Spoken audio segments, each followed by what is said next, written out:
ஜனவரி 13ஆம் நாள் திங்கட்கிழமை.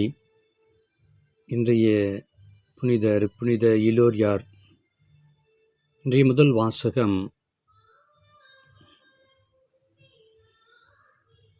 எபிரேயர் 1ஆம் அதிகாரம் இயல் 1-6 வரை.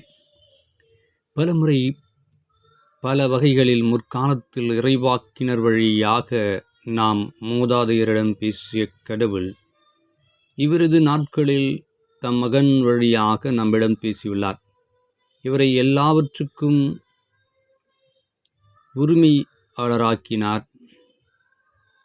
இவர் வழியாக உலகங்களை படைத்தார். கடவுளுடைய மாட்சியின் சுடரொளியாகவும் அவருடைய இயல்பின் அச்சு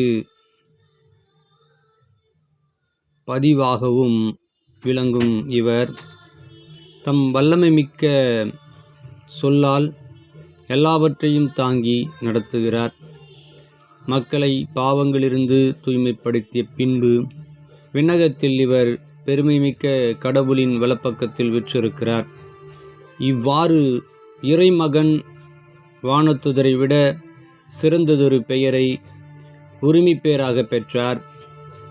அந்நிலைக்கு ஏற்ப அவர்களை விட இவர் மேன்மையடைந்தார். ஏனெனில் கடவுள் வானதூதர் எவரிடமாவது நீ என் மைந்தர், இன்று நான் உம்மை பெற்றெடுத்தேன் என்று நான் அவருக்கு தந்தையாயிருப்பேன், அவர் எனக்கு மகனாயிருப்பார் என்று எப்போதாவது கூறியது உண்டா?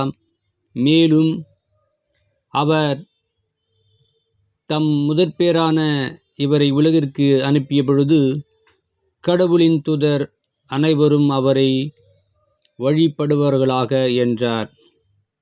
ஆண்டவரின் வழங்கும் அருள்வாக்கு. கிறிஸ்துவே உமக்கு புகழ்.